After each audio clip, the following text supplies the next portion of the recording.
Verzeihung, fahren Sie raus?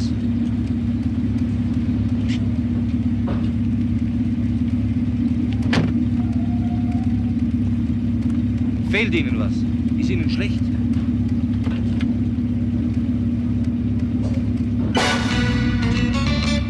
Sie weg und gehen Sie weiter. Bitte, bitte weitergehen. Ja, Sie auch, bitte. So, bitte weitergehen. Hier ist nicht zu sehen. Weitergehen. Erschossen, Chef. Kopfschuss. Und das um 4 Uhr nachmittags. Wer ist der Mann? Ewald Kerski, Angestellter in einem Juweliergeschäft, de Croix. De Croix? Das ist doch hier ganz in der Nähe. Ja, 100 Meter von hier. Ziemlich bekanntes Geschäft. Auch ziemlich teuer. Irgendwelche besonderen Spuren? Ja, die Innentasche seiner Jacke ist aufgerissen. Ah, dann ist er beraubt worden. Könnte sein. Ich muss mich erkundigen. Ich weiß ja nicht, ob er was dabei gehabt hat. Ja, tu das. Ja.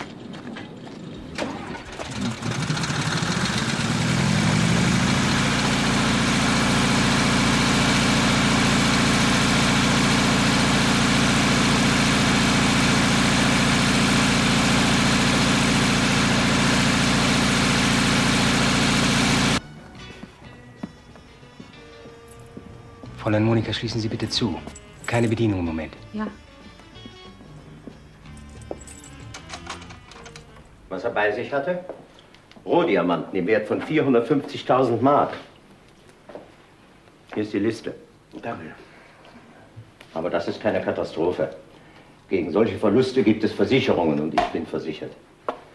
Aber Kerski war seit 10 Jahren mein Angestellter, der hier im Haus eine Vertrauensstellung hatte, mit dem ich sozusagen befreundet war. Und tot? Kerski? Bin fassungslos. Tut mir leid, Herr de Croix, aber ich muss bei den Diamanten bleiben. Rohdiamanten, sagten Sie. Warum hatte er sie bei sich? Er sollte sie zu Kinast bringen. Wer ist Kinast? Nur die Diamantenschleiferei in der Ismalinger Straße. Wer wusste eigentlich davon? Ich wusste es. Und Kinast. Ich habe ihn angerufen und ihm gesagt, Kerski kommt jetzt. Sonst wusste es niemand. Nein. Hast du es gewusst? Nein, ich dachte, die Sendung sei schon gestern weg. Moment, wieso gestern? Naja, ursprünglich sollte er gestern Abend schon hin. Aber wir wurden aufgehalten. Ein Kunde hat uns aufgehalten. Es wurde zu spät. Ich habe ihn nie in der Nacht weggeschickt. Und nahm er immer den Wagen? Ja? Und parkte er den Wagen immer dort, wo er jetzt gestanden hat? Ich weiß nicht, wo er gestanden hat. An der Zollstraße, da wo gebaut wird. Ich habe keine Ahnung, wo er seinen Wagen immer abgestellt hat. Er konnte den Wagen also nehmen, wo immer er stand, sich hineinsetzen und mit fast einer halben Million spazieren. Na. Aber so ist es doch. Naja, wer konnte damit rechnen? Helllichten Tag. Er hatte eine Pistole bei sich. Ja, und die Diamanten in der Brusttasche. Wie überhaupt? Nur in einem Lederbeutel. Aber sagen Sie, wie sehen Rohdiamanten eigentlich aus? Paul, Danke sehr. wir konnten uns einfach nicht vorstellen, dass ihm auf offener Straße etwas passieren könnte. Seine Unauffälligkeit war sein Schutz. Niemand konnte wissen, was er bei sich hatte. Aber einer hat es gewusst. Ah ja, danke. Dass man meine Ahnung hat, wissen Sie. Hier. Können Sie die Hand ein bisschen ruhiger halten? Oder wann ich helfe Ihnen? So geht's besser, ne? Geht Ihnen nahe der Tod von Kerski, was? Uns allen natürlich. Ja, natürlich. Ja, man wundert sich immer wieder, wie viel sowas wert ist. Hatten Sie die Rohdiamanten dort aufbewahrt? Ja. Ah, danke schön. Also, dass Kerski heute die Diamanten dorthin bringen sollte, das wussten Sie, Kinas, den Sie ja angerufen hatten, und natürlich Kerski selber. Und das genau genommen seit gestern Abend. Was meinen Sie damit? Naja, Sie haben doch selber gesagt, Kerski sollte gestern schon gehen. Also musste er doch mit ziemlicher Sicherheit annehmen, dass er heute gehen würde. Ja. Ach, Sie glauben, Kerski hat irgendjemandem erzählt, dass er die Diamanten wegbringen sollte? Oh ja, das könnte doch sein. Ist er verheiratet? Ja. Na, sehen Sie. Aber Kerski, Herr Kommissar, ist nicht der Typ, der über berufliche Dinge spricht. Er war absolut korrekt. Haben wir eigentlich seine Adresse, falls wir seine Frau fragen wollen? Ich glaube nicht, dass sie zu Hause ist. Sie ist Mannequin. Und ich glaube, da ist eine Modenschau heute Nachmittag.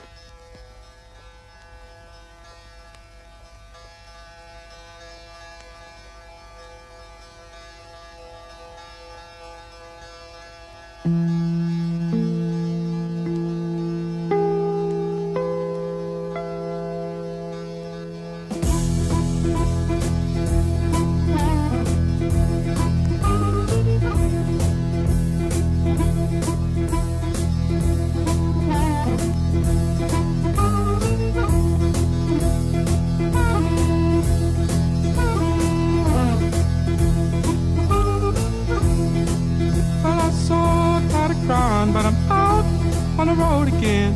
I'm on the road again. Well, I'm so tired of crying, but I'm out on the road again. I'm on the road again. I ain't got no woman just to call my special friend. You know, the first time I traveled out in the rain and snow, in the rain and snow. You know, the first time I traveled out in the rain and snow, in the rain and snow. I didn't have no pharaoh, not even no place to go. Ist da Frau Kerski dabei? Ja, wenn Sie von der Polizei sind, müssen Sie es doch wissen. Ihr Mann ist ermordet worden. Unter diesen Umständen kann sie selbstverständlich nicht vorführen. Sie ist in der Garderobe. Ach, sie weiß es also schon? Ja, sie hat's gerade erfahren. Von wem denn? Ich weiß nicht von wem. Sie wurde angerufen. Ach, es ist eine schreckliche Geschichte. Sie fehlt mir jetzt. Ich weiß nicht, wie ich durchkommen soll mit den Modellen. Das ist ja entsetzlich. Wie? Ich sagte, das ist entsetzlich. Wo sind denn die Garderoben? Ja, wenn Sie bitte mitkommen wollen. Danke. So schlimm kann's nun auch nicht sein mit der Trauer. Sie wollte sich nämlich scheiden lassen. Oh, tja, also dann.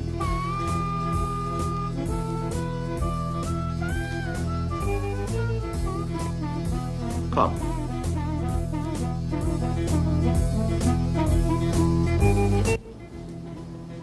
Ja, irgendjemand hat angerufen. Ich ging an den Apparat, weil es sei dringend. Der Mann ließ sich nicht abweisen. Ich meldete mich und irgendjemand sagte, Ihr Mann ist tot, man hat ihn erschossen. Wann war das? Vor 10 Minuten. Und Sie haben die Stimme nicht erkannt? Nein. Ist es denn wahr? Ja. Er wurde erschossen, nachdem er in seinen Wagen stieg. Wo denn? Auf dem Parkplatz? Wie kommen Sie auf den Parkplatz? Sie sagten doch, er stieg in seinen Wagen. Ja, es war auf einem Parkplatz an der Zollstraße. Kennen Sie den? Nein, nein. Und Sie wissen nicht, wer es getan hat? Nein. Aber auf einem Parkplatz, man muss doch was gesehen, was gehört haben. Das konnte man nicht. Der Mörder muss in einem Wagen gesessen haben, der direkt neben dem Wagen Ihres Mannes stand. Er zielte durch das offene Fenster auf Ihren Mann. Möglicherweise hat er den Mörder gar nicht gesehen oder vielleicht kannte er ihn sogar und hat mit ihm gesprochen. Hatte Ihr Mann Feinde? Nein. Oder sagen wir so, gibt es für Sie irgendwelche Gründe, warum irgendjemand Ihren Mann umbringen wollte? Nein, nein. Waren Sie schon bei De Croix? Sie meinen seinen Chef? Weil Sie nach Gründen fragen. Er war bei einem Juwelier angestellt. Manchmal hatte er Wertgegenstände bei sich. Ja, die hatte er. Rohdiamanten. Wussten Sie davon? Was hatte er bei sich? Rohdiamanten im Wert von über 400.000. Aber Verzeihung, ich fragte, ob Sie davon wussten. Nein. Ich kann mir nicht helfen, Frau Kerski. Sie sagen da so einfach nein, aber ich kann Ihnen nicht ganz glauben. Ein Mann transportiert solche Werte. Eine Tatsache, die ein Beweis großen Vertrauens ist, die man Ihrem Mann entgegengebracht hat. Und darüber soll er nicht gesprochen haben. Ab und zu schon. Auch gestern Abend, nicht? Nein. Dass er heute noch mal in die Ismaninger Straße muss? Ich sag schon, nein. Mit fast einer halben Million in der Tasche.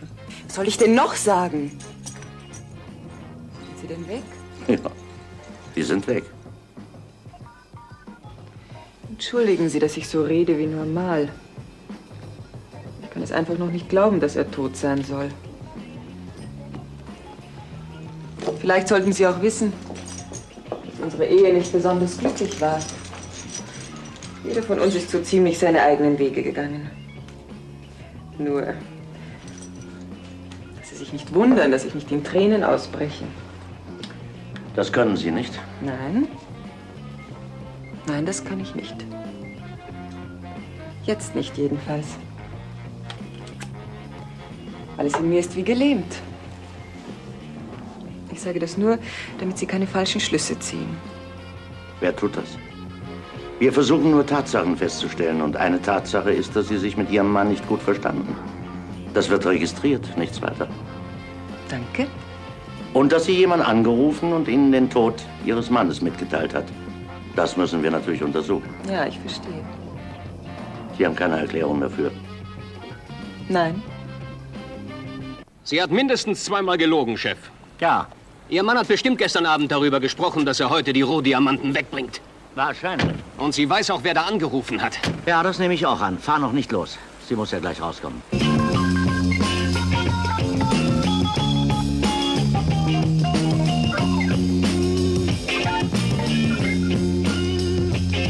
We start with beautiful Mandelier, who's wearing a silk lame called Tiger Lily.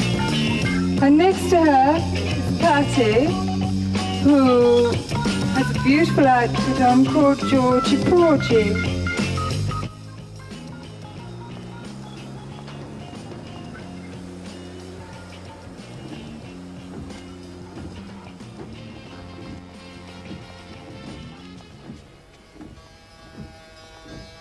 Vielleicht ist das der Mann, der angerufen hat.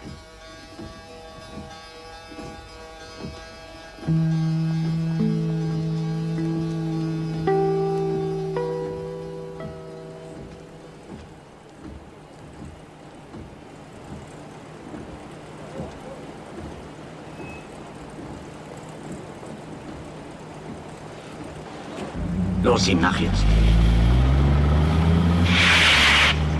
Hey, Sie da, machen Sie Platz! Beruhigen Sie sich, ich will doch nur parken. Wir haben's eilig! Verdammt, jetzt ist er weg. Mach doch nichts, ich habe mir die Nummer gemerkt. Der Wagen gehört einem gewissen Blago. Rudolf Blago. Guten Tag. Guten Tag. Können wir einen Herrn Rudolf Blago sprechen? Wer sind Sie? Kriminalpolizei. Wie? Ja, wir haben nur ein paar kleine Fragen, die möglicherweise ganz ohne Bedeutung sind. Sie haben einen Ausweis? Ja, selbstverständlich.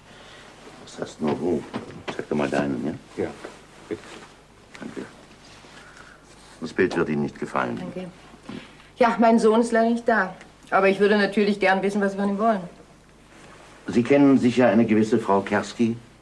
Ja. Ihr Mann, Ewald Kerski, ist heute ermordet worden. Bitte kommen Sie herein. Okay. Sind hier, bitte. Ja, danke. Schreckliche Nachricht. Ich kenne Eva Kerski. Und ich kenne auch Ihren Mann. Sie fragen nach meinem Sohn sicher im Zusammenhang mit Frau Kerski. Ja. Sie waren befreundet miteinander. Eng befreundet. Sag Ihnen das, weil Sie es sicher wissen. Ja. Wenn Sie es nicht wissen, werden Sie es sicher ohne große Mühe erfahren. Werden auch erfahren, dass Kerski sich nicht hat scheiden lassen wollen. Kerski und mein Sohn hassten sich. Wie wurde Kerski ermordet? Mitten in der Stadt, auf einem Parkplatz, er wurde erschossen. Gut. Wie meinen Sie das? Erzählen Sie, mich geht Kerski nichts an. Mich geht nur mein Sohn etwas an. Sie sagen mir da jetzt etwas, was mich beruhigt. Mein Sohn war es nicht. Nein? Er kann keinen Menschen umbringen. Nicht auf diese Weise. Und seine Leidenschaft für Eva Kerski? Es war eine. Es war wirklich eine. Hat ihn fast blind gemacht, hat ihn fast den Verstand verlieren lassen, aber das alles eingerechnet reicht nicht.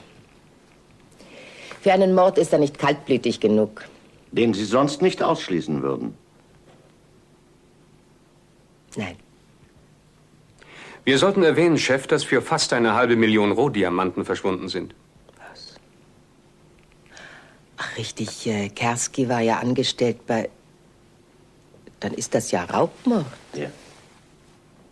Na, was Sie da sagen, beruhigt mich noch mehr. Das passt zusammen.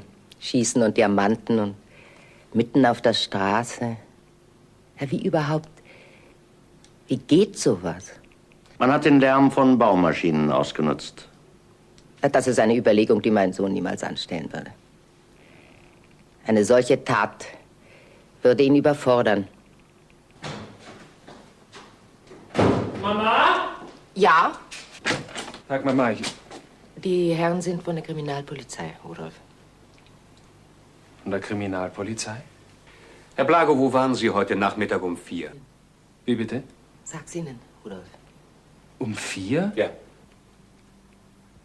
du musst doch wissen, wo du um 4 Uhr warst. Ich weiß es nicht genau. Du weißt es nicht? Irgendwo in der Stadt. Ich bin rumgefahren. Erlaubst du den Herren, dass sie dich durchsuchen? Wie bitte?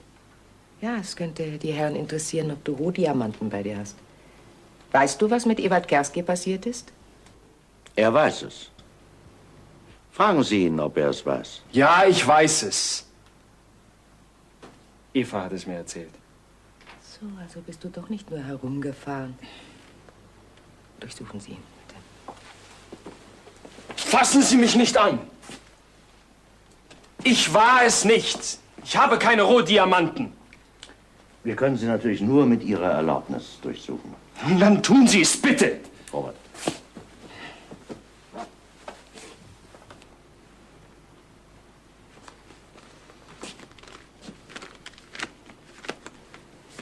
Ein Stadtplan, Chef. Ein Stadtplan? Ja. Sehen Sie mal den Kreis hier mit dem Bleistift eingezeichnet. Ah. Was ist das eigentlich? Was bedeutet das? Nichts, gar nichts bedeutet das. Na, wozu dann dieser Kreis? Eine Kreuzung ist das. Sehen Sie mal, Chef, hier ist der Parkplatz, wo Kerski ermordet wurde, und hier ist die Ismaninger Straße. Kerski wäre sicherlich über diese Kreuzung gefahren, wenn er in die Ismaninger Straße wäre. Darf ich mal sehen? Ja, bitte. Was ist das für ein Kreis? Nichts, Mama, gar nichts. Ich weiß nicht, wie der da hingekommen ist. Vielleicht habe ich ihn selber gezeichnet. Vielleicht wollte ich mich mit irgendjemand treffen. Das klingt nicht glaubwürdig, Rudolf. Aber Sie werden es akzeptieren müssen. Tja, eine Ausrede. Das spricht für die Kaltblütigkeit, die Sie ihm nicht zubilligen. Ja, das wär's fürs Erste. Sie erlauben, dass ich die Karte mitnehme? Denke schon, was? Sie können natürlich auch Nein sagen. Nehmen Sie sie mit, mich interessiert sie überhaupt nicht. Schon gut, Rudolf. Keine Angst.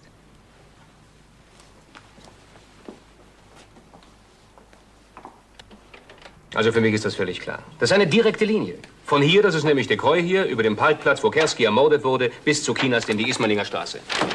Ja, schau mal. Da war ja auch was eingezeichnet. Natürlich. Ja, also geht's doch ins Labor, sollen die sich damit befassen. Ja, ich glaube, wir haben ihn, Chef. Langsam, langsam. Aber es ist der Weg. Daraufhin würde ich ihn auch verhaften. Ja, verhaften. Wenn es nach euch ginge, würde überhaupt keiner mehr frei herumlaufen. Aber es kann doch gar kein Zweifel bestehen. Der Weg ist eingetragen, den Kerski nehmen muss. Da reicht das nicht. Ja, ich gebe zu, dass die Sache sehr interessant ist. Ich mache mir ja auch schließlich Gedanken darüber. Aber vielleicht nicht ganz die richtigen. Ja, ich weiß schon, die Mutter hat Ihnen imponiert. Ja, ihr nicht? No, doch, sie verteidigt ihren Sohn und zwar sehr geschickt. Stell dir vor, ich tue etwas und mache einen Fehler. Das kann ich mir ja gar nicht leisten. Ja, was wollen wir dann machen? Gar nichts? Gar nichts, nur auch wieder nicht. Aber bevor wir etwas tun, da sollten wir wenigstens uns um die Kerski kümmern. Ja, denn Leute wie Blago riskieren ja immerhin Kopf und Kragen für sie. Also Feierabend. Nee. So, nimm den Kaffee und du kommst mit. Nicht da? Das ist aber sonderbar. Warum? Na, der Mann wird erschossen und die Frau kommt nicht nach Hause. Was tut sie? Was macht sie? Die muss doch irgendwo sein. Was steht da? Komm rauf, nichts weiter. Rauf, wo rauf? Sieh dir mal die Namensschilder an. Ja.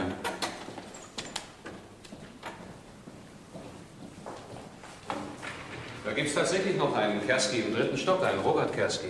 Ja, fangen wir mal an. Ja, du Luder. Ich komme schon. Bin schon da. Komm rein.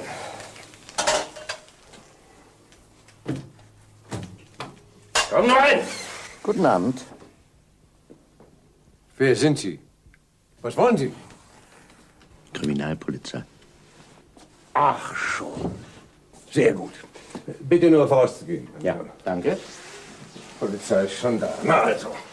Haben Sie sie verhaftet? Wen meinen Sie? Wen ich meine? Sie meine ich. Seine Frau, Eva, die ihn auf dem Gewissen hat. Meinen Jungen, den Sie abgeknallt haben. Ach, Sie wissen? Ja, es hat sich schon herumgesprochen. Wie ein Lauffeuer. Die Nachbarn waren schon alle da. Wissen Sie schon, haben Sie schon gehört? Ist das nicht schrecklich? Aber wer nicht da war, das war sie. Und ich weiß auch warum.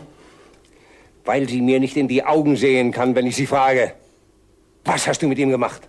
Ich glaube, Sie irren sich. Sie war auf einer Modenschau. Sie hatte ein Alibi. Habe ich gesagt, dass sie es selbst gemacht hat? Dafür hat sie ihre Leute. Wen denn? Wen denn? Den, mit dem sie ihren Mann betrogen hat. Blago. Fragen Sie mal, ob der ein Alibi hat. Nein, das hat er nicht. Aha, hat er nicht. Na also, haben Sie ihn verhaftet? Natürlich haben Sie ihn verhaftet. Nein, ich habe ihn nicht verhaftet. Und wieso denn nicht? Ich werde verhaften, wenn es an der Zeit ist. Er war es. Was sind Sie, Kommissar? Herr Kommissar, seit 3 Jahren wohne ich in diesem Haus. 3 Jahre lang habe ich das mit angesehen. Eine Hölle, die der Junge hatte. Ein braver, ein fleißiger, ein tüchtiger Junge. Und heiratet eine Frau, die ihm das Leben zur Hölle macht. Das würde mich interessieren. Wie denn? Wie denn? Ansprüche stellen, Herr Kommissar. Ansprüche. Der beste Weg, einen Mann fertig zu machen. Und das konnte sie. Das war das Leben, das ihr Spaß machte. Aber der Junge war nicht der Typ dafür. Ich habe ihm so oft gesagt, lass sie doch laufen. Ja, und warum hat er es nicht getan? Warum? Er liebte dieses Luder.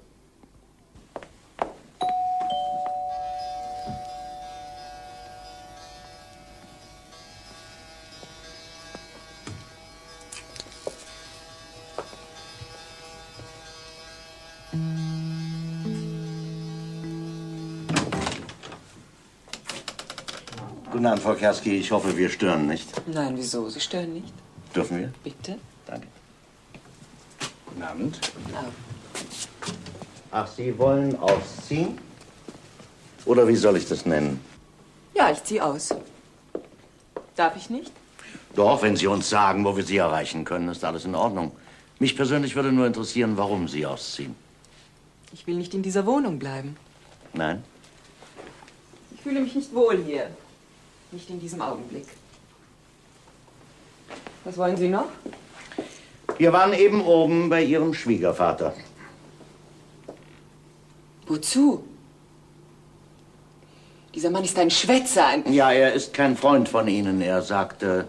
Haben Sie auf diesen Mann gehört? Ja, ich muss mir anhören, was er sagt. Völlig unnötig.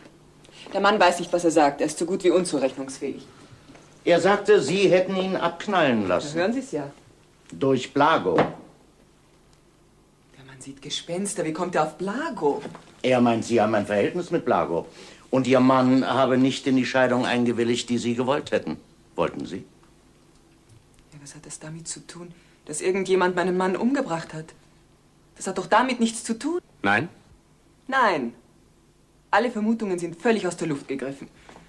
Besonders, wenn Sie von Blago sprechen. Wissen Sie, was wir bei ihm gefunden haben? Sei ruhig. Was? Was haben Sie bei ihm gefunden? Gefunden? Was haben Sie denn gefunden? Wo wollen Sie denn hin mit den Koffern? In ein Hotel. Robert. Ja. Wenn es der alte Kerski ist, lassen Sie ihn bitte nicht herein. Ah, guten Abend, Herr de Croix. Kommen Sie nur herein. Wollen Sie die Koffer holen? Ja, nein. Warum sagen Sie nein? Guten Abend, Eva. Frau Kerski hat mich gebeten, ihr behilflich zu sein. Warum sind Sie so verwirrt? Nein, ich bin überrascht. Uns hier zu sehen. Lass, Robert. Wo soll's denn hingehen mit den Koffern? In ein Hotel, habe ich gesagt. Sie haben ein Zimmer reserviert? Ja. Wo, in welchem Hotel? Spielt denn das eine Rolle? Ja, ich würde gerne wissen. Ich würde wirklich gern wissen, in welchem Hotel Sie ein Zimmer reserviert haben. Sie haben doch gar kein Zimmer reserviert.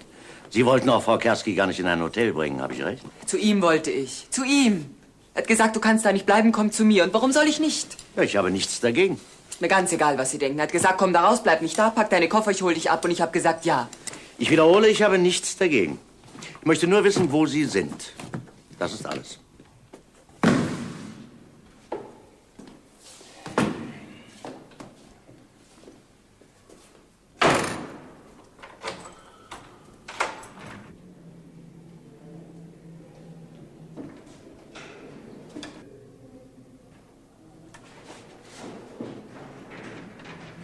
Los, Robert.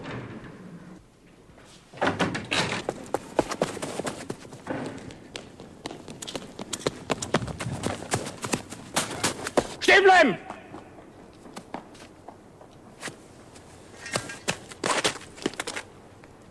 Ich habe ihn nicht mehr erwischt. Der Kerl war wie eine Ratte. Kennen Sie den Mann? Nein, Vor wem ist der Mann weggerannt? Und warum? Das hat doch mit Ihnen zu tun. ich kenne den Mann nicht. Und Sie? Ich glaube, ich kenne ihn auch nicht. Sie glauben? Ein Mann dreht sich um und verschwindet. Ich habe ihn kaum gesehen. Verzeihen Sie bitte. Können wir jetzt gehen? Ja. Was denn? Koffer? Ach, sie will weg. Das könnte ihr so passen. Festhalten. Herr Kommissar, halten Sie sie fest. Das ist eine Mörderin. Mörderin! Mörderin! Festhalten!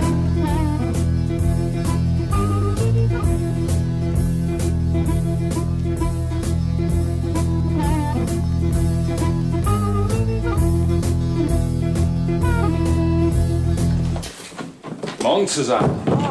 Morgen, lieber Walter. Was hat der denn? Hat er beim Billard verloren? Nein, nein. Er denkt nur intensiv nach. Worüber? Über eine Dame, die wie ein Engel aussieht und ganz bestimmt keiner ist. Die Dame ist mir Schnurzpieper, aber das hier nicht. Was ist denn immer noch der Kreis? Ja, natürlich, der Kreis um diese Kreuzung hier auf dem Weg, den Kerski nehmen musste. Was das bedeutet, das wüsste ich gern. Was sagt denn der Chef? Nichts sagt er. Er sagt, er weiß es auch nicht. Aber er ist hingegangen, sich das ansehen, die Kreuzung. Und ich will nicht, dass er zurückkommt, hat eine Idee und ich stehe im Dunkeln.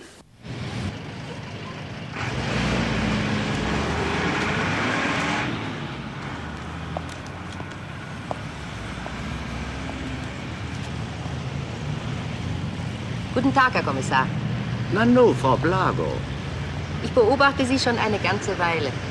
Ja, ich wollte mir das hier mal ansehen. Der Kreis auf der Karte, nicht wahr? Ja, und Sie sind aus demselben Grunde hier. Die Sache ist zu wichtig. Sie kann gegen meinen Sohn ausgelegt werden. Hat er Ihnen nicht gesagt, was die Einzeichnung bedeutet? Nein, es ist nicht so reden mit ihm. Es ist kein Wort aus ihm herauszubekommen. Was kann das sein hier? Tja, ich weiß es nicht. Es ist durchaus möglich, dass er in irgendwas reingeraten sein kann. Wahrscheinlich sogar. Ich komme nicht dahinter. Wissen Sie, dass Eva Kerski verschwunden ist? Ach, ist sie das? Machen Sie keinen Fehler, Herr Kommissar. Sie tun es, Gehen wir? wenn Sie meinen Sohn für einen Mörder halten. Bitte, Herr Kommissar. Rudolf, er ist in einem so schrecklichen Zustand. Rudolf, dass ich ihn gebeten habe, die Wohnung nicht zu verlassen. Herr Rühle? Ach, Sie vermieten Zimmer? Ja. Herr Rühle, ist mein Sohn bei Ihnen? Ihr Sohn? Nee, Frau Blago, ich weiß nicht, wo er ist. Warten Sie mal. Kommen Sie mal raus da. Wir haben uns doch gestern schon gesehen. Rühle gesehen? Wo? Im Haus von Eva Kerski. Er sah uns und rannte weg, als sei ihm der Teufel im Nacken. Warum? Wieso? Wer sind Sie überhaupt? Ach, das wird Sie traurig stimmen. Kriminalpolizei. Na und? Von mir können Sie nichts wollen. Sind Sie so sicher? Ich wüsste nicht was. Das mit gestern Abend, das war nämlich so. Rudolf wollte nämlich, dass ich da mal vorbeigehe. Ja, darüber wollen wir uns mal genauer unterhalten. Ist das Ihr Zimmer hier, ja? Ich weiß nicht, was Sie von mir wollen. Was wollen Sie denn von mir? Ich kann auch rumgehen, wo ich will. Vielleicht nicht? Damit Sie gleich Bescheid wissen, für mich sind Sie in einen Mordfall verwickelt. Was, wieso denn? Wie kommen Sie denn darauf?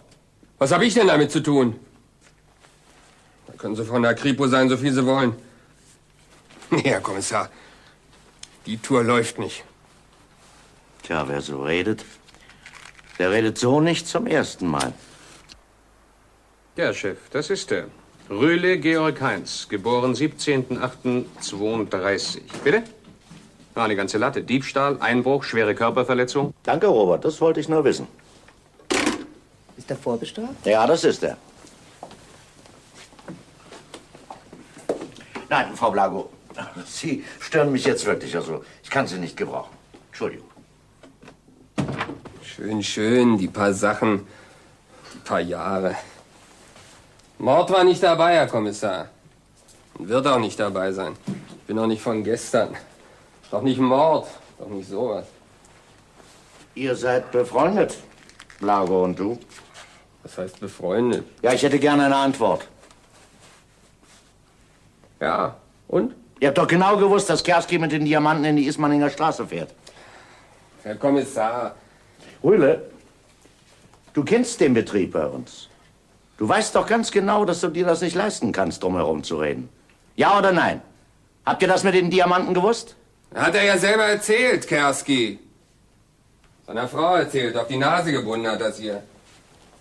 Morgen muss ich in die Ismaninger Straße und hab Diamanten bei mir, hat er gesagt. Und die Kerski hat's Blago gesagt und Blago kam zu mir damit. Ich hab gesagt, was willst du denn von mir? Er sagte, wenn wir die hätten. Soll ich ihm über den Schädel hauen, habe ich gesagt? Nicht mit mir! Nee, Herr Kommissar. Das haben die beiden schon selber gemacht. Die Kerski und Blago. Was wollen Sie da? Zahlen Sie. Aber ich wiederhole, mein Sohn ist kein Mörder.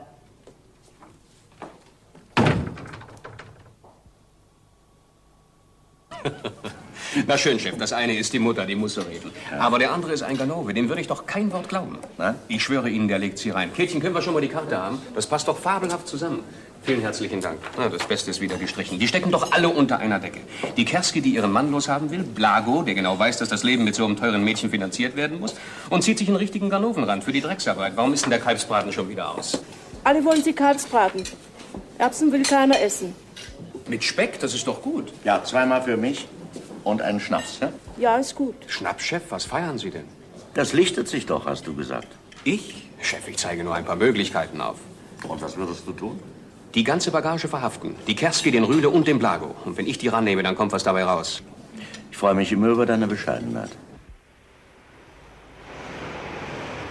Guten Tag, Herr de Krön. Tag. Der Herr Kommissar wartet bereits. Ach, Herr Kommissar. Sie bringen mir den Mörder, die Aufklärung des Falles und die Diamanten? Nein, so schnell geht's nicht. Ja, vielleicht kann ich Ihnen helfen. Kommen Sie doch bitte mit herauf. Aber Sie kommen vorwärts, ne? Tja, man erfährt eine Menge Dinge, aber man weiß nie so recht, wo sie hingehören. Bitte nehmen Sie doch Platz. Danke. Ich möchte Ihnen gerne zwei Dinge sagen. Ja? Erstens, Ewald Kerski hat tatsächlich am Vorabend seiner Ermordung seiner Frau erzählt, dass er Rohdiamanten in die Ismaninger Straße zu bringen hat. Sind Sie sicher? Ja. Bitte legen Sie doch ab, ja? Dankeschön, ja. Das würde allen Abmachungen widersprechen, was bei einem so korrekten Mann wie Kerski schwer denkbar ist. Ja, Sie sagten es schon. Wenn das stimmt, das würde Eva Kerski sehr belasten, nicht wahr? Ja. Und das Zweite? Eva Kerski wohnt seit gestern Abend bei ihrem Sohn. Was? Bei meinem Sohn? Eva Kerski wohnt da? Nein, nein, nein, nein. Ach, Sie wissen es noch nicht? Das ist unmöglich. Das tut mir leid, ich war selbst dabei, als er Sie abholte mit Ihren Koffern. Nein, er ist nicht zu Hause, Sie übrigens auch nicht. Das ist unglaublich. Nein, ich finde das völlig unglaublich. Gut, Paul hatte eine Schwäche für die Kerski, das stimmt, aber sie hatte doch einen Liebhaber, einen gewissen Blago. Ja, haben Sie die Verhältnisse denn nicht untersucht? Doch, doch. Da muss es übrigens noch jemand anderen geben. Einen Mann, der sogar vorbestraft ist. Ja? Ja, Kerski hat einmal davon gesprochen. Ja, du liebe Zeit, wollen Sie sagen, Sie wissen das nicht? Ja, doch schon. Und da reagieren Sie nicht? Da verhaften Sie nicht? Ja, ich hätte es getan, wenn nicht Wissen Sie, Ihr Sohn irritiert mich einfach. Was ist das für eine Sache? Eva Kerski zieht zu ihm, wohnt dort, kaum ist der Mann tot. Was soll ich davon halten? Ja, das ist schwer verständlich. Naja, es wird sich schon eine Erklärung finden. Darf ich mal telefonieren? Na, bitte. Ja, kommt gerade rein. Der Chef? Ja, gut. Ja, ich war der Chef. Du sollst an die Kreuzung kommen. Die mit dem Kreis, du wirst es schon. Und ohne Wagen sollst du kommen. Ohne Wagen? Warum denn? Was weiß ich? Du sollst da auf ihn warten, er kommt mit dem Wagen vorbei. Mit dem Wagen vorbei? Ja.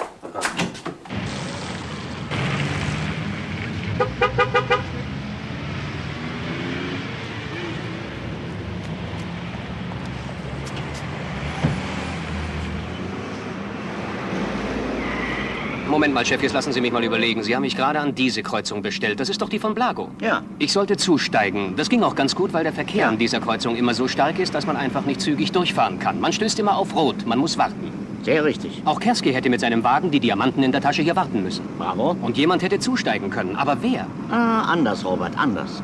Jemand weiß, dass Kerski Diamanten transportiert. Dieser jemand kennt Kerski und steht an der Kreuzung. Sieht Kerski, der stehen bleiben muss, Ja. winkt, geht auf seinen Wagen zu, sagt, hallo Kerski, können Sie mich ein Stück mitnehmen? Genau. Eine Theorie, aber Kerski lässt doch niemand einsteigen. Wieso nicht? Kerski nimmt doch an, dass derjenige, der ihn anhält, ja nicht weiß, dass er Diamanten bei Ja, sich aber wer hat. sollte ihn denn anhalten? Blago doch nicht. Nein, der nicht. Rühle. Es käme eigentlich nur Rühle in Frage. Der den Stadtplan kennt, der den Kreis vielleicht sogar selber eingezeichnet hat. Der die Sache macht für Blago, ein gehängter Junge. Ja?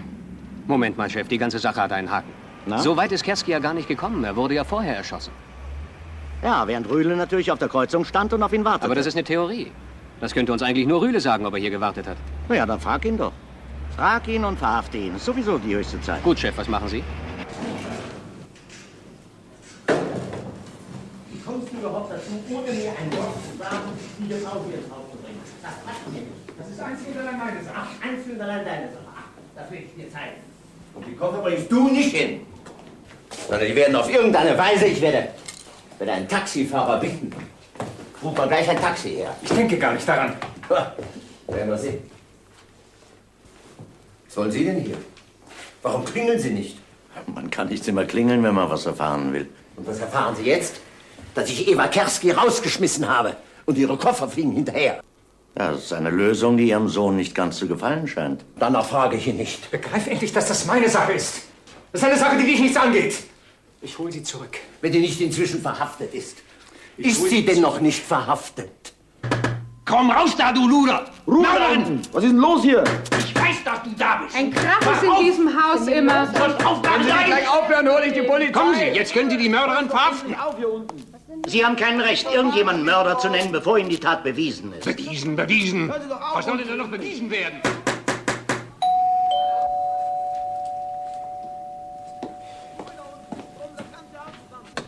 Lassen Sie mich rein hier! Ich will damit rein! Seien Sie doch ruhig da oben! Was geht Sie das an? Machen Sie die Tür zu.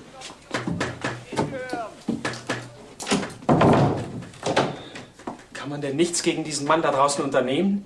Da hören Sie nicht drauf. Der trommelt doch das ganze Haus zusammen. Nehmen Sie sich ein Beispiel an Frau Kerski. Was der Mann da draußen sagt, das lässt Sie ganz kalt.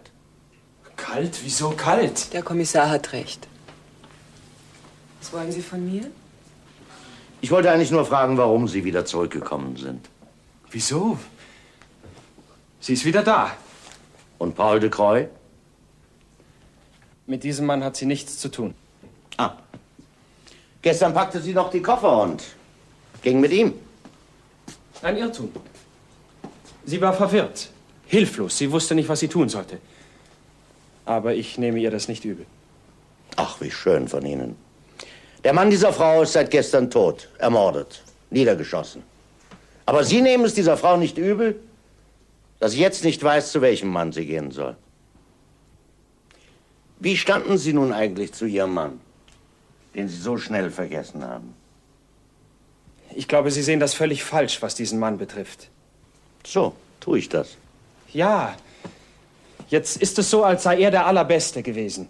Und auf Sie wird mit dem Finger gezeigt. Still, was redest du da eigentlich? Warum soll das nicht ausgesprochen werden? Er war nicht so, wie er tat. Keinesfalls war er so. Kannst du nicht den Mund halten? Nur weiter. Was wollten Sie sagen?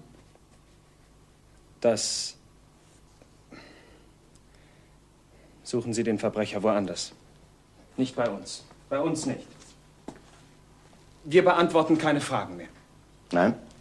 Nein. Jetzt hören Sie mir mal genau zu, junger Mann. Für Sie scheint das Ganze eine Art Gesellschaftsspiel zu sein, aber ich werde Sie ganz schnell auf den Boden der realen Tatsachen zurückführen. Sie sind verhaftet. Ich bin... Ja... Sie können doch nicht einfach... Warum denn? Ich habe bei Ihnen einen Plan gefunden, auf dem der Weg von de Croix zu Kienast eingezeichnet ist. Der Weg, den nämlich Kersky nehmen musste. Und das reicht. Aber das ist gar nicht meiner. Der gehört mir gar nicht. Ich fand ihn bei Rühle auf dem Tisch, den Stadtplan. Ich wollte etwas nachsehen. Dummkopf. Ist Rühle schon drin? Ja, ist drin. Du sollst reinkommen, es geht los. Ah, siehst du? Letzten Endes tut der Alte doch, was ich sage. Also du hast das hier eingezeichnet, den Weg, den Ewald Kersky nehmen würde. Schön, habe ich. Das heißt ja doch wohl nichts. Nein? Da kommt einiges zusammen. Der Stadtplan, deine Einzeichnung, kein Alibi, deine sämtlichen Vorstrafen. Kein Mensch wird dir glauben, dass du damit nichts zu tun hattest, oder Robert? Was meinst du? Und den sehe ich lebenslänglich im Zuchthaus. Was? Gut, ich gebe zu. Ich habe daran rumgebastelt. Wie komme ich ran an die Diamanten? Eine Spielerei. Man denkt sich was aus. Man überlegt. Und dann tut man es doch nicht. Rühle, damit kommst du nicht durch. Was soll ich denn sitzen für andere? Ja, aber du siehst doch, es spricht alles gegen dich. Aber ich glaube, ich weiß, wo du warst, als Kersky erschossen wurde. Da standst du nämlich an der Kreuzung und wartetest auf ihn, um mitgenommen zu werden. Na ja. Ja, was heißt ja? Warst du da oder warst du nicht? Und der Kreis auf deiner Karte? Was heißt das? Dort zusteigen, dich mitnehmen lassen. Aber was weiter? Das war doch nur ein Teil deines Planes. Du wolltest ihn umbringen. Nein, das wollte ich nicht. Wieso denn? Es war doch alles mit ihm abgesprochen. Mit wem abgesprochen? Mit Kersky. Was redest du da? Ich mich einsperren lasse für eine Sache, mit der ich nichts zu tun habe? Lass ihn, Robert. Lass ihn erzählen. So, mein Junge, jetzt darfst du rauchen.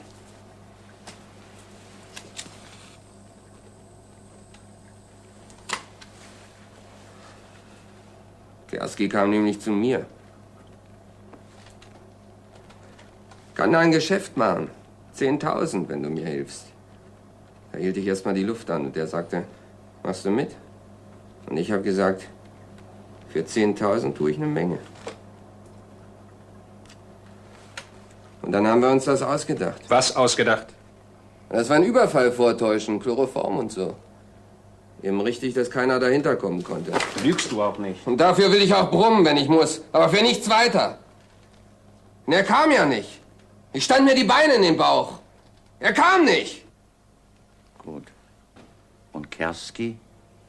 Hat er dir gesagt, warum? Tja, das habe ich ihn auch gefragt. Mensch, Ewald, habe ich gesagt, da ist doch ein Risiko drin. Aber er sagte, ich brauche einen Schwung Geld, sonst geht mir meine Frau durch. Gut. Sehr gut. Bring ihn raus, Robert. Komm. Tja, was ist denn nun? Komm. Walter? Tja, Robert. Tja, soll man das nun glauben, Chef? Ich brauche einen Schwung Geld, sonst geht mir meine Frau durch. Du, das erfindet der nicht. Ja. Ich glaube, ich habe den Mörder. Sag mal nichts. Ja, ich muss überlegen, natürlich. Genau überlegen. Ja, es muss so sein. Ich habe ihn. Oder nicht? Doch. Nur überführen, dass er nicht heraus kann. Dass er einfach nicht mehr heraus kann. Wo ist der Wagen? Na, der Wagen von Kerski, in dem er erschossen wurde. Na, der ist unten. Wo? Bei uns in der Halle. Warum? Was haben Sie denn eigentlich vor, Chef? Komm selber drauf.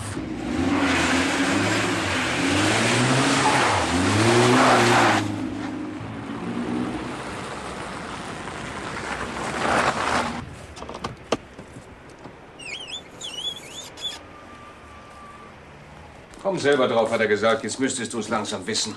Aber ich weiß es nicht. Ah, die Herren plaudern. Tut mir wahnsinnig leid, wenn ich störe. Aber ein bisschen sollten wir dem Beruf schon nachgehen, nicht wahr? Ja, wir holen Sie also jetzt alle her. Das heißt natürlich nicht alle auf einmal, sondern in einer bestimmten Reihenfolge. Denn Zeit brauchen Sie, Zeit. Und für dich, Walter, habe ich etwas besonders Feines. Ja? Besorg dir ein Fernglas. Ein Fernglas. Er scheint eine Falle aufzubauen.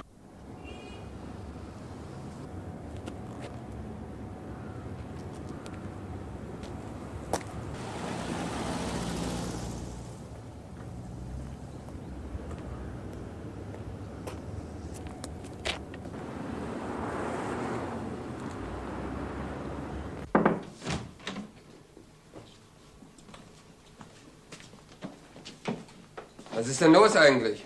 Nehmen Sie Platz und warten Sie es ab. Ich beschwere mich. Ja, in Ordnung. Ich protestiere nämlich. Ja, ich sag ja, es ist in Ordnung. Ja, bitte? Bitte nehmen Sie Platz.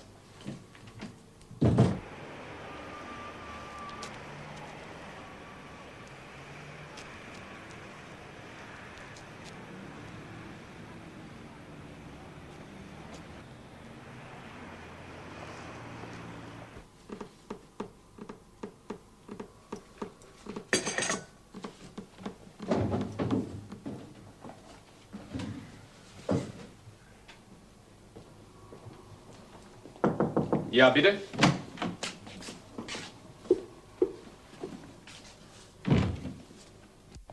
Das ist doch sein Wagen. Wer stellt denn den Wagen hierher? Das ist doch sein Wagen. Das ist doch Ewalds Wagen. Was soll denn der Wagen hier? Der Wagen, in dem man meinen Jungen umgebracht hat. Kommen Sie, Kerski. Wir müssen rein. Kommen Sie. Können Sie mir sagen, warum der Wagen hier steht?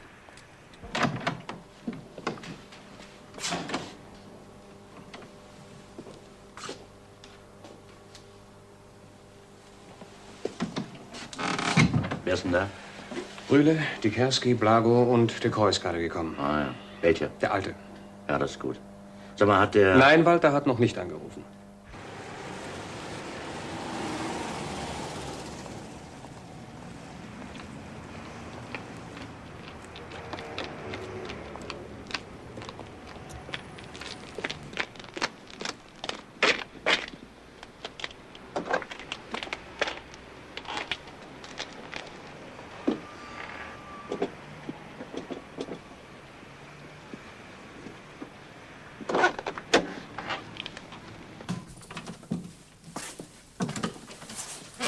Jetzt sind alle da, wenn Sie das meinen. Was machst du denn hier? Ja. Warum bist du nicht längst verhaftet? Das ist schön. Du Mörderin. Jetzt beruhigen Sie sich. Sie sind hier vorgeladen. Ihre privaten Auseinandersetzungen können Sie... Was hat denn Ihr private Auseinandersetzungen? Sie hat meinen Sohn umgebracht. Seien Sie still. Warten Sie, ich helfe Ihnen. Ja, entschuldigen Sie, wenn es noch einen Moment dauert. Hat Grabert noch nicht angerufen? Nein, noch nicht. Bitte nehmen Sie doch Platz. Oder sind nicht genügend Stühle da? Ja, doch. Frau Kerski, wenn ich Sie bitten darf. Bitte, Herr de Kreuz. Setzen Sie sich. Danke, es macht mir nichts auszustehen. Gib mir.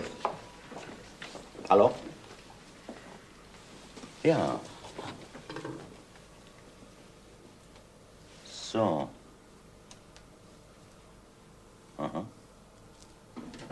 Ja, das ist ja sehr interessant. Ja, danke. Also dann. Ich möchte Ihnen jetzt den Stand der Untersuchungen im Mordfall Ewald Kerski bekannt geben. Und zwar, was der von uns festgenommene Rühle ausgesagt hat.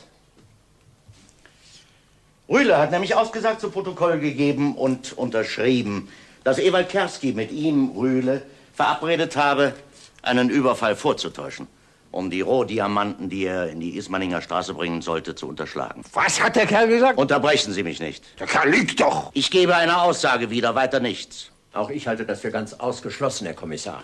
Der Mann lügt. Wieso lüge ich? Ich bin doch der Reingelegte. Lügen. Jedes Wort stimmt. Ja, du hast nur noch nicht jedes Wort gesagt. Ich habe nämlich noch eine Frage an dich.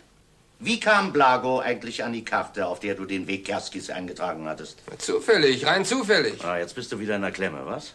Wieso denn? Na, dann werde ich dir sagen, was passiert ist. Du dachtest dir was für ein schönes Geschäft. 10.000, das ist eine Menge Geld. Aber vielleicht kann man noch eine Menge mehr herausholen aus der Sache. Man muss sich ja nur nach einem Interessenten umsehen. Und da gab es ja einen. Blago. Wieso Blago? Steht das durch jetzt? Rudolf Blago, der Kerski zum Teufel wünschte. Das können Sie so nicht sagen. Wieso? Ist es so undenkbar, dass sich ihm und Eva Kerski plötzlich eine Lösung für alle ihre Probleme anbot? Und was für eine? Denken Sie doch einmal nach.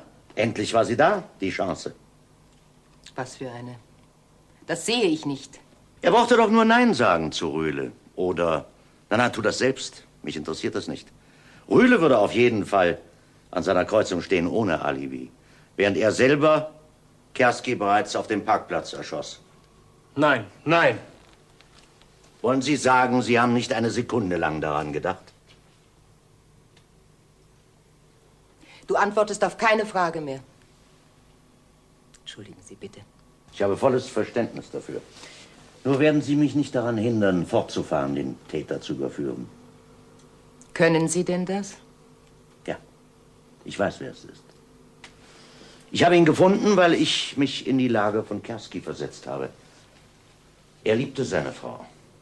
Er wollte sie nicht verlieren. Der Gedanke war ihm unerträglich, sie zu verlieren. Er konnte sich ein Leben ohne sie gar nicht vorstellen. Und er würde auch kein Leben ohne sie führen. Also sagte er sich, ich muss ihr geben, was sie braucht. Ich kaufe sie. Sie ist zwar meine Frau, aber ich kaufe sie. Denn sie verlässt keinen Mann, der Geld hat. Die Diamanten, ja. Das nächste Mal, wenn ich in die Ismaninger Straße fahre und die Diamanten überbringe, Überfall? Man nimmt sie mir weg? Aber ich brauche jemanden, der da mitspielt. Und wer macht das? Es gibt eigentlich nur einen, der da in Frage kommt. Rühle. Ein Vorbestrafter, der macht das sicher. Natürlich wird er versuchen, mich zu betrügen. Das muss ich verhindern. Aber wie kann ich verhindern, dass Rühle mich betrügt, der an der Kreuzung steht und wartet und dann zu mir einsteigt in den Wagen und... Die Sache ist ganz einfach. Kerski musste sich sichern gegenüber Rühle. Wieso? Wieso? Halt den Mund. Denn Kerski hatte die Diamanten nicht in der Tasche. Ich meine nicht in der Brusttasche. Er hat sie versteckt.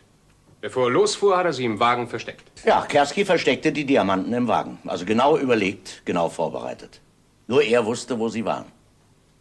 Er wollte dann losfahren, er ließ den Motor an und drehte noch die linke Fensterscheibe hinunter und sah genau in die Mündung einer Pistole. Niemand hat den Schuss gehört. Der Mörder greift durch das Fenster in die Jacketttasche von Kerski, aber er findet die Diamanten nicht. Er weiß, sie sind im Wagen, aber er weiß nicht wo. Er hat auch keine Zeit zu suchen, er muss weg, ohne die Diamanten gefunden zu haben. So, und woher wissen Sie denn das alles? Vor allen Dingen hat es der Mörder gewusst, dass die Rohdiamanten noch im Wagen sind. Das ist nämlich der Grund, warum ich den Wagen vor den Eingang gestellt habe. Ich dachte mir, der Mörder wird der Versuchung einfach nicht widerstehen können, sich in den Wagen hineinzusetzen, um zu sehen, ob er jetzt die Diamanten findet. Und hat der Täter? Ja. Er sah den Wagen, er ging darauf zu, der Wagen war offen. Er sah sich um, stieg ein und suchte nach den Diamanten. Suchte und fand sie. Er hat sie bei sich. Und er ist hier im Raum.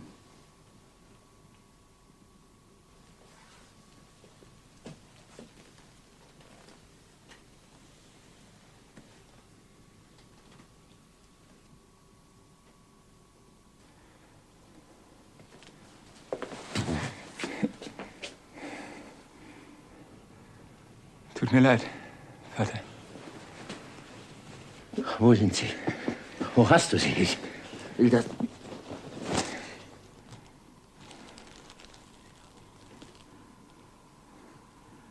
Du hast Ewald Kerske erschossen. Warum? Warum? Hat sie dich dazu gebracht? Nein, nein. Sie nicht, Vater. Warum hast du meinen Sohn umgebracht? Sie hat dich dazu getrieben. Nein, nein. Sie nicht. Sie nicht. Ich dachte nur, ich könnte, ich würde... Kann man jetzt gehen? Ja, Sie können gehen.